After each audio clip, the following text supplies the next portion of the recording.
ಮೊದಲಿಗೆ ಭೂಮಿ ಟವೆಲನ್ನ ಬೆಡ್ ಮೇಲೆ ಹಾಕಿರ್ತಾರೆ. ಅದನ್ನ ಅಜಿತ್ ನೋಡ್ತಾರೆ. ಇಬ್ಬರು ಸೇರಿ ತೆಗೆಯಲು ಹೋಗಿ ತಲೆಗೆ ಡಿಚ್ಚಿ ಹೊಡ್ಕೋತಾರೆ. ನಿಂತ್ಕೋ ಅಂತ ಹೇಳ್ಬಿಟ್ಟು ಭೂಮಿಗೆ ತಾವೇ ಬೆಡ್ಶೀಟನ್ನು ಸರಿ ಮಾಡ್ತಾರೆ. ಮತ್ತೊಮ್ಮೆ ಡಿಚ್ಚಿ ಹೊಡಿಬೇಕು ಅಂತ ಬಾಗಿಲಿನಿಂದ ಅಂತ ಓಡಿ ಬಂದು ಮಂಚದ ಮೇಲೆ ಹತ್ತಿ ಡಿಚ್ಚಿ ಹೊಡೆಯಲು ಹೋಗ್ತಾರೆ. ಅಜಿತ್ಗೆ ಇಳಿ ಕೆಳಗೆ, ಈ ಕಡೆ ಬಾ, ನಿನಗೆ ಡಿಚ್ಚಿ ತಾನೇ ಬೇಕು, ನಾನು ಕೊಡ್ತೀನಿ. ಸಾಹೇಬ್ರೆ, ಡಿಚ್ಚಿ ಹೊಡಿಬೇಕು ಅಂತ ನನ್ನ ಹತ್ರ ಬಂದು ನಿಂತ್ಕೊಂಡಿದ್ದಿದ್ರೆ ಹೊಡ್ಸ್ಕೊಂತಿದ್ನಲ್ಲ, ಅದಕ್ಕೆ ಅಷ್ಟೆಲ್ಲ ಸರ್ಕಸ್ ಮಾಡಿಕೊಂಡು ಬಾ ಅಂತ ಡಿಚ್ಚಿ ಹೊಡಿತಾರೆ. ಖುಷಿನಾ? ಹೋಗು. ಏನೋ ಮಿಸ್ ಹೊಡಿತಾ ಇದೆ. ಏನೂ ಮಿಸ್ ಹೊಡಿತಾ ಇಲ್ಲ. ಆಗ ಸಂಗೀತ, ಶಾರದಾ ತಗೋ ಅಮ್ಮ ಕಾಫಿ ಕಾಫಿ ತಗೊಳ್ಳಿ. ಆಗ ಶ್ರವಣ್, ಭೂಮಿ, ಆಗ ಅಜಿತ್, ಮಾವ ಕರೀತಾ ಇದ್ದಾರೆ, ಹೋಗು. ಅಜಿತ, ದೇವಯಾನಿ, ಅಂಜು, ನಚ್ಚಿ, ಬನ್ನಿ ಎಲ್ಲ, ಬೇಗ ಬನ್ನಿ. ಆಗ ಸಂಗೀತ, ಏನೋ ಎಲ್ಲರನ್ನೂ ಕರೀತಾ ಇದೆಯಾ? ವಿಷಯ ಇದೆ ಅಕ್ಕ. ಅಮ್ಮ ಸ್ವೀಟ್ ತಗೋ. ಯಾಕೋ? ತಗೋ ಹೇಳ್ತೀನಿ. ಎಲ್ಲರಿಗೂ ಸ್ವೀಟ್ ಕೊಡ್ತಾರೆ. ಆಗ ಭೂಮಿ, ದೊಡ್ಡ ಸಾಹೇಬ್ರೆ ಸ್ವೀಟ್ಸ್ ಏನಕ್ಕೆ? Sweets first. ಮಾಡು ಹೇಳ್ತೀನಿ. ಏನಕ್ಕೆ? ಮಾಡು. ಇವಾಗ ತಿನ್ನಲ್ಲ. ಏನಕ್ಕೆ ಸ್ವೀಟ್ಸ್? ಫಸ್ಟ್ ಆಫ್ ಆಲ್ ನಿನಗೆ ಕಂಗ್ರ್ಯಾಚುಲೇಷನ್ಸ್. ಯಾಕೆ ಅಂತ ಕೇಳು. ಯಾಕೆ? ನೀನು ನಿನ್ನ ಕನಸನ್ನ ಈಡೇರಿಸ್ಕೊಳ್ಳೋ ಪ್ರಯತ್ನದಲ್ಲಿ ರಿಟರ್ನ್ ಎಕ್ಸಾಮ್, ಅದರಲ್ಲಿ ನೀನು ಪಾಸ್ ಆಗಿದೀಯಾ. ಎಲ್ಲರನ್ನೂ ಹಗ್ ಮಾಡ್ತಾರೆ. ಭೂಮಿ ಜೋಶಿಂದ ಸಾಹೇಬ್ರೆ ಅಂತ ಅಜಿತ್ ಅವರನ್ನ ಹಗ್ ಮಾಡಲು ಹೋಗಿ ಸುಮ್ಮನೆ ನಿಂತ್ಕೊಂತಾರೆ. ಆಗ ಅಜಿತ್ ಸಂಗೀತ ಅವರನ್ನು ನೋಡಿ, ಕಂಗ್ರ್ಯಾಚುಲೇಷನ್ಸ್ ಭೂಮಿ, ಚಿನ್ನ, ಕಂಗ್ರ್ಯಾಚುಲೇಷನ್ಸ್. ಅಮ್ಮ ತಪ್ಕೊಂಡೆ, ನಾನು ಕೇಳಿದ್ನಾ? ಅಲ್ಲ, ಹಂಗೆ ಹತ್ರ ಬಂದು ನಿಂತ್ಕೊಂಡ್ಬಿಟ್ಲು ಭೂಮಿ. ನೆಕ್ಸ್ಟ್ ಕ್ವಶನ್ ನಿಂದು ಅದೇ ಆಗಿರುತ್ತೆ ಅಂತ ಹೇಳ್ಬಿಟ್ಟು ನಾನೇ ತಪ್ಕೊಂಡೆ. ಜಾಸ್ತಿ ಓವರ್ ಆಗಿ ಆಡಬೇಡ, ಸುಮ್ಮನೆ ಇರು. ಭೂಮಿ, ನಿನ್ನ ಕನಸು ನನಸಾಗಿರೋದು ನಮ್ಮೆಲ್ಲರಿಗೂ ಸಂತೋಷನೇ, ಆದರೆ ನನ್ನ ಕನಸು. ಆಗ ಭೂಮಿ, ಕನಸ ಏನದು? ಅಯ್ಯೋ ದಡ್ಡಿ, ಆಗ್ಲೇ ಮರ್ತ್ಬಿಟ್ಟಿಯಾ? ನಮ್ಮ ಮನೆಯಲ್ಲಿ ತೊಟ್ಟಿಲು ತೂಗೋದು ಯಾವಾಗ ಅಂತ. ಆಗ ಅಜಿತ್, ಅಮ್ಮ ಅದು ಆದಷ್ಟು ಬೇಗ ಅಮ್ಮ. ಅಜಿತ, ಇಂಥ ವಿಚಾರನ ಒಬ್ಬನೇ ಹೇಳ್ಬಾರ್ದು, ಇಬ್ಬರು ಜೊತೆಯಲ್ಲೇ ಹೇಳ್ಬೇಕು. ಇಬ್ಬರು ಹೂ ಅಂತಾರೆ. ಶ್ರವಣ್, ಭೂಮಿ, ರಿಟರ್ನ್ ಟೆಸ್ಟ್ ಅಲ್ಲಿ ಏನೋ ಪಾಸ್ ಆಗಿದ್ಯಾ, ನೆಕ್ಸ್ಟ್ ಬರೋದು ಫಿಸಿಕಲ್ ಟೆಸ್ಟ್. ಪ್ರತಿ ಸಲ ನೀನು ಸೋಲ್ತಾ ಇರೋದು ಆ ಫಿಸಿಕಲ್ ಟೆಸ್ಟ್ ಅಲ್ಲಿ, ಬಟ್ ಈ ಸಲ ಯಾವುದೇ ಕಾರಣಕ್ಕೂ ಬಿಟ್ಕೊಡ್ಬಾರ್ದು. Got it? ಗುಡ್. ಆಗ ಭೂಮಿ, ಸಾಹೇಬ್ರೆ ಅಂತ ಸ್ವೀಟ್ ತಿನ್ನಿಸ್ತಾಳೆ. ಅಜಿತ್ ಭೂಮಿಗೆ ತಿನ್ನಿಸ್ತಾರೆ. ಆಗ ಸಂಗೀತ, ಸರಿ ಇವತ್ತು ಇದೇ ಖುಷಿಗೆ ಮನೆಯಲ್ಲಿ ಹಬ್ಬದ ಅಡಿಗೆ ಮಾಡೋಣ, ಸರಿನಾ? ಸರಿ ಬಾ. ಆಗ ಸತ್ಯನ ರಿಟರ್ನ್ ಎಕ್ಸಾಮ್ನಲ್ಲಿ ಭೂಮಿ ಪಾಸ್ ಆದ್ಲು ಅಂತ ಇಡೀ ಮನೆನೇ ಸಂಭ್ರಮ ಪಡ್ತಾ ಇದೆ. ಆದರೆ ನಿಜಕ್ಕೂ ಸಂಭ್ರಮ ಪಡಬೇಕಾದವನು ನೀನು. ಆದರೆ ನಿನ್ನ ಮುಖದಲ್ಲಿ ಆ ಲಕ್ಷಣಗಳು ಯಾವುದೂ ಕಾಣ್ತಾ ಇಲ್ಲ. ನೋಡು ಅಜಿತ, ಭೂಮಿಗೆ ಇನ್ನು ಉಳಿದಿರೋದು ದೈಹಿಕ ಪರೀಕ್ಷೆ ಮಾತ್ರ. ಅದು ಆದಮೇಲೆ ಅವಳಿಗೆ ಪೊಲೀಸ್ ಟ್ರೈನಿಂಗ್ ಶುರುವಾಗುತ್ತೆ. ಅಕಸ್ಮಾತ್ ಅವಳು ನಿನ್ನನ್ನು ಬಿಟ್ಟು ದೂರ ಹೋಗೋ ದಿನಗಳು ಹತ್ತಿರ ಬರ್ತಿದೆ ಅಂತ ಭಯ ಆಗ್ತಾ ಇದೆಯಾ? ಖಂಡಿತ ಇಲ್ಲ ಸತ್ಯಣ್ಣ. ಅವಳು ಎಲ್ಲಿಗೆ ಹೋದರೆ ನನಗೇನು? ನಿನ್ನ ಮನಸ್ಸಿಗೆ ನೀನು ಎಷ್ಟು ಅಂತ ಮೋಸ ಮಾಡ್ಕೊಳ್ತೀಯೋ. ನೀನು ಆಡ್ತಾ ಇರೋ ಮಾತುಗಳೇ ಬೇರೆ, ಆದರೆ ನಿನ್ನ ಕಣ್ಣುಗಳು ಹೇಳ್ತಾ ಇರೋ ಕಥೆನೇ ಬೇರೆ. ಕಣ್ಣೀರು ನೋಡಿ ನೀವು ಬೇರೆ ಥರ ಅನ್ಕೊಂಡಿರಬಹುದು. ಆಗಲೇ ಕಣ್ಣಿಗೆ ಏನೋ ಬಿತ್ತು, ಅದಕ್ಕೆ ಕಣ್ಣೀರು ಬರ್ತಾ ಇದೆ ಅಷ್ಟೇ. ನಚ್ಚಿ, ಮದುವೆ ಮುಗಿದ್ರೆ ಸಾಕು. ಅವಳು ನಿನಗೆ ಕೊಟ್ಟ 1 ತಿಂಗಳ ಗಡುವು ಸಂಪೂರ್ಣ ಮುಗಿದು ಹೋಗುತ್ತೆ. ಇನ್ನು ಟ್ರೈನಿಂಗ್ ಅಂತ ಅವಳು ದೂರ ಹೋಗಿಬಿಟ್ಟರೆ ಮುಗೀತು. ನಿನ್ನ ಬಂಧನದಿಂದ ಅವಳಿಗೆ ಸಂಪೂರ್ಣ ಮುಕ್ತಿ ಸಿಕ್ಕಂಗೆ. ಹೋಗುವಾಗ ಭೂಮಿ ಅಜಿತ್ ನಾರಾಯಣಾಗಿ ಹೋಗಿದ್ದಾಳೆ, ಬರುವಾಗ ಭೂಮಿ ವೀರಣ್ಣ ಆಗಿರ್ತಾಳೆ. ಅಜಿತ, ನಿನ್ನ ಹಠದ ಕಾರಣದಿಂದ ಅನ್ಯಾಯವಾಗಿ ಭೂಮಿನ ಕಳ್ಕೋಬೇಡ. ಇನ್ನು ಕಾಲ ಮಿಂಚಿಲ್ಲ. ಈ ತತ್ಕ್ಷಣ ಭೂಮಿ ಹತ್ರ ಹೋಗು. ಮನಸಾರೆ ನಿನ್ನ ಮಾತುಗಳನ್ನು ಹೇಳು. ನಾನು ನಿನ್ನನ್ನು ತುಂಬ ಪ್ರೀತಿಸ್ತಾ ಇದ್ದೀನಿ. ನಿನ್ನ ಬಿಟ್ಟು ಎಲ್ಲೂ ಹೋಗಲ್ಲ. ಆಗಿದ್ದೆಲ್ಲವೂ ಆಗೇ ಹೋಯ್ತು, ಮರ್ತು ಬಿಡೋಣ ಅಂತ ಒಂದು ಮಾತು ಹೇಳು. ಎಲ್ಲವೂ ಸರಿ ಹೋಗುತ್ತೆ. ನೀವು ಹೇಳ್ತಾ ಇರೋದು ನಿಜ ಸತ್ಯಣ್ಣ. ಭೂಮಿ ವಿಚಾರದಲ್ಲಿ ನನಗೆ ಭಯ ಇದೆ. ಅವಳು ನನ್ನನ್ನು ಬಿಟ್ಟು ಹೋಗ್ತಾಳೆ ಅನ್ನೋ ಕಾರಣಕ್ಕೆ ಅಲ್ಲ ಸತ್ಯಣ್ಣ. ಅವಳು ಬಿಟ್ಟು ಹೋದ್ಮೇಲೆ ಅಮ್ಮನಿಗೆ ಏನಂತ ಹೇಳಿ ಸಂಭಾಳಿಸ್ಲಿ ಅಂತ. ಅರ್ಥ ಆಗಲಿಲ್ಲ. ಅವಳು ಕೊಟ್ಟಿರೋ 1 ತಿಂಗಳು ಕಾಲಾವಧಿ ಒಳಗಡೆ ನಮ್ಮ ಕಾಂಟ್ರಾಕ್ಟ್ ಬಗ್ಗೆ ಅಮ್ಮನಿಗೆ ಹೇಳಿ ಅವರಿಗೆ ಅರ್ಥ ಮಾಡಿಸೋಣ ಅಂತ ಅಂದ್ಕೊಂಡಿದ್ದೆ. ಆದರೆ ಅವರ ಇವಾಗಿನ ಕಂಡೀಷನ್ ನೋಡಿದರೆ ನನಗೆ ಅದನ್ನು ಹೇಳೋ ಧೈರ್ಯ ಬರ್ತಿಲ್ಲ ಸತ್ಯಣ್ಣ. ಈಗ ಭೂಮಿ ಟ್ರೈನಿಂಗ್ ಅನ್ನೋ ಹೆಸರಲ್ಲಿ ಮನೆಯಿಂದ ಹೋಗ್ತಾಳೆ. ಅವಳು ಮತ್ತೆ ವಾಪಸ್ ಬರಲಿಲ್ಲ ಅಂದರೆ ಅಮ್ಮನಿಗೆ ನಾನು ಏನಂತ ಹೇಳಿ ಕನ್ವಿನ್ಸ್ ಮಾಡಲಿ? ಇನ್ ಕೇಸ್ ಈ ವಿಚಾರ ಎಲ್ಲ ಗೊತ್ತಾಗಿ ಅವರ ಆರೋಗ್ಯದಲ್ಲಿ ಏನಾದರೂ ಏರುಪೇರು ಆಯಿತು ಅಂತ ಹೇಳಿದರೆ ನಾನು ನನ್ನನ್ನು ಕ್ಷಮಿಸ್ಕೊಳ್ಳೋದಕ್ಕೆ ಆಗಲ್ಲ ಸತ್ಯಣ್ಣ.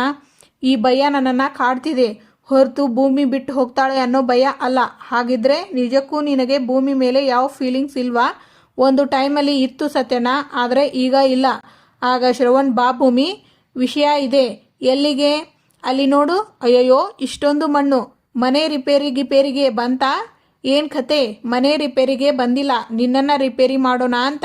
ನನ್ನನ್ನು ಕಾನ್ಸ್ಟೇಬಲ್ ಆಗಬೇಕಾ ಬೇಡವಾ? ಆಗಬೇಕಪ್ಪ, ಆಗಬೇಕು. ಆ ಟ್ರೈನಿಂಗಿಗೆ ಕರೆಸಿರೋದು. ಈಗ ನೀನು ಓಡಿ ಹೋಗಿ ಇದನ್ನು ಜಂಪ್ ಮಾಡಬೇಕು. ಇದೇ ನಿನ್ನ ಫಸ್ಟ್ ಟ್ರೈನಿಂಗ್. ಕಮಾನ್, ಓಡಿ ಹೋಗಿ ಜಂಪ್ ಮಾಡಬೇಕಾ ನಾನು? ನೀವು ಟ್ರೈನಿಂಗ್ ಅಂದಾಗ ನಾನು ಏನೇನೋ ಅಂದ್ಕೊಂಡು ಭಯ ಪಟ್ಕೊಂಡ್ಬಿಟ್ಟಿದ್ದೆ. ಇಷ್ಟೇನಾ? ಈಗ ನೋಡಿ. ಆಗ ಸತ್ಯನ 1 ನಿಮಿಷ ಭೂಮಿ ತಾಯಿಗೆ ನಮಸ್ಕಾರ ಮಾಡ್ಕೊ. ಮೊದಲ ತರಬೇತಿ ಇದು ನಿಂದು. ನೀವು ನನಗೆ ಆಶೀರ್ವಾದ ಮಾಡಿ. ಅದು ಯಾವಾಗಲೂ ಇದ್ದಿದ್ದೆ ಜಂಪ್. ನನ್ನ ತಂಗಿ ಶ್ರದ್ಧೆಯ ಹುಡುಗಿ ಮಾಡೇ ಮಾಡ್ತಾಳೆ. ಆಗ ಶ್ರವಣ್, ಸತ್ಯ ಇದೇನೋ ನಿನ್ನ ತಂಗಿ ಹಾರಲಿಲ್ಲ, ನಿಂತೇ ಬಿಟ್ಲು, ಏನಾಯಿತು? ಇದೇನಿದು ಜಂಪ್ ಮಾಡ್ತೀಯಾ ಅಂದರೆ ಹಿಂದಿಂದೆ ಬರ್ತಿದೀಯಲ್ಲ, ಯಾಕೆ? ವಾಟ್? ಭಯ? ಅದು ಈ ಭೂಮಿಗೆ. ತಪ್ಪು ತಿಳ್ಕೊಬೇಡಿ ನೀವು. ದೊಡ್ಡ ಸಾಹೇಬ್ರೆ, ಈ ಹುಲಿ ಬೇಟೆ ಆಡೋದಕ್ಕಿಂತ ಮುಂಚೆ ಏನು ಮಾಡುತ್ತೆ? ನಚ್ಚಿ ಸತ್ಯನ ಶ್ರವಣ್ ಎಲ್ಲರೂ ಸೇರಿ ಏನು ಮಾಡುತ್ತೆ ಅಂತಾರೆ, 2 ಹೆಜ್ಜೆ ಹಿಂದೆ ಹೋಗಿ ಆಮೇಲೆ ಮುಂದೆ ಹಾರುತ್ತೆ. ಆಗ ಶ್ರವಣ್, ಅಂದರೆ ನೀನು ಈಗ ಹೆಣ್ಣು ಹುಲಿ. ಅಫ್ಕೋರ್ಸ್.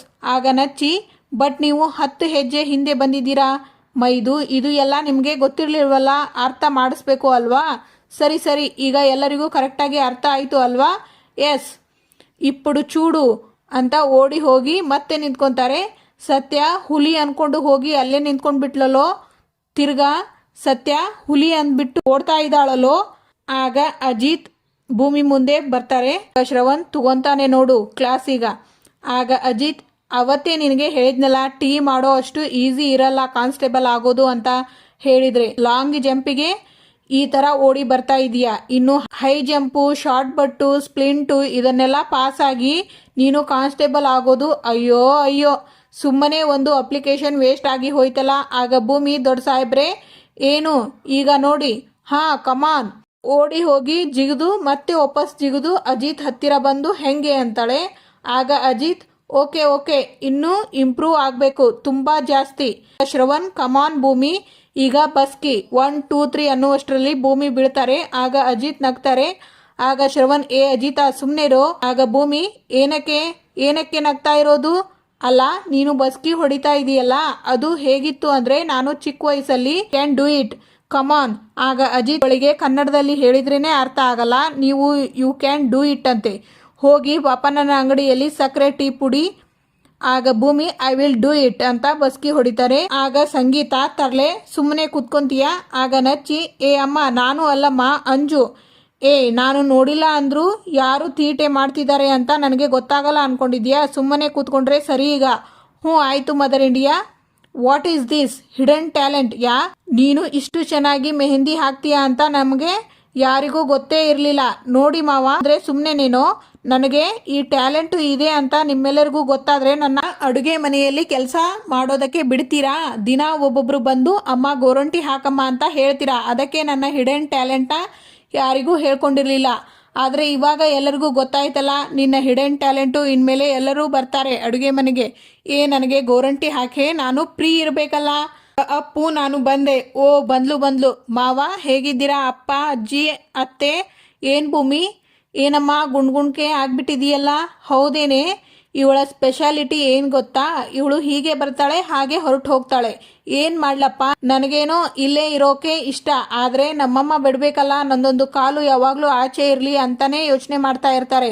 ಅಕಸ್ಮಾತ್ ನಂದು ಒಂದು ಕಾಲು ಆಚೆ ಇರಲಿಲ್ವಾ, ನಂದು 2 ಕಾಲನ್ನ ಎತ್ತಿ ಆಚೆ ಇಟ್ಬಿಟ್ಟು ಕಳಿಸ್ಬಿಡ್ತಾರೆ. ಏನು ಮಾಡಲಿ? ಆಗ ಸಂಗೀತ, ಅಪ್ಪು ಏನೋ ಒಂದು ಹೇಳ್ಬಿಡ್ತೀಯ ಅಲ್ವಾ? ಅಲ್ಲ ಕಣೆ, ಮದುವೆಯಾಗಿ ಬೇರೆ ಮನೆಗೆ ಹೋಗಿದೀಯಾ, ಒಂಚೂರು ಬದಲಾಗಿಲ್ವಲ್ಲೇ ನಿನ್ನ ಬುದ್ಧಿ. ಆಗ ನಚ್ಚಿ, ಏ ಅಮ್ಮ, ಇವಳ ಬುದ್ಧಿ ಎಲ್ಲಿ ಅಮ್ಮ ಬದಲಾಗುತ್ತೆ? ಬೇಕಿದ್ರೆ ಅವಳ ಗಂಡನ ಬುದ್ಧಿನ ಬದಲಾಯಿಸಿ ಬಿಟ್ಟಿರ್ತಾಳೆ, ಸುಮ್ಮನೆ ಕೂತ್ಕೊಳ್ಳೋ. ಆಗ ಶ್ರವಣ್, ಅಕ್ಕ ಅದು ಅವಳ ಪ್ರಾಬ್ಲಮ್ ಅಲ್ಲ. ಈಗ ಮೊದಲನೇ ಮಗು ಗಂಡು ಮಗುನೇ ಆಗಬೇಕು ಅಂತ ತುಂಬಾನೇ ಆಸೆ ಇಟ್ಕೊಂಡಾಗ ಹೆಣ್ಮಕ್ಳು ಹುಟ್ಟಿ ಬಿಡ್ತಾರಲ್ಲ, ಆ ಥರ ಕೇಸ್ ಇದು. ಒಂಥರ ಗಂಡು ಮಗಳು ಇದ್ದ ಹಾಗೆ, ನಮ್ಮನೆ ರೌಡಿ. ಯಾಕೆ ಅವಳನ್ನ ಕೆಣಕ್ತೀಯ? ಕರೆಕ್ಟಾಗಿ ಹೇಳಿದೆ ಕಣೋ, ಇನ್ನು ಅವಳನ್ನ ಕೆಣಕಲ್ಲ. ಅದು ಸರಿ ಕಣೆ ಅಪ್ಪು, ನಿಮ್ಮ ಯಜಮಾನರು ಬರಲಿಲ್ವಾ? ಏ ಅಪ್ಪು, ನಿನ್ನನ್ನೇ ಕೇಳಿದ್ದು, ನಿಮ್ಮ ಯಜಮಾನರು ಬರಲಿಲ್ವಾ? ಅವರಿಗೆ ಕೆಲಸ ಅಮ್ಮ, ಫುಲ್ ಬ್ಯುಸಿ ಅವರು. ಏನೇ ಅಪ್ಪು, ಸ್ವಂತ ಬಾಮೈದನ ಮದುವೆ, ಆ ಮದುವೆಗೂ ಬರದೇ ಇರುವಂಥ ಇಂಪಾರ್ಟೆಂಟ್ ಕೆಲಸ ಏನಿರುತ್ತೆ? ಏನಮ್ಮ ನೀನು ಬಂದಿರೋ ಮಗಳನ್ನ ಮಾತಾಡಿಸು ಅಂದರೆ ಬರದೇ ಇರೋ ಹಳೆಯನ ಬಗ್ಗೆ ಯೋಚನೆ ಮಾಡ್ತಾ ಇದೀಯಲ್ಲ. ನಾನು ಬಂದಿಲ್ವಾ ಈಗ? ಸುಮ್ಮನೆ ಇರು.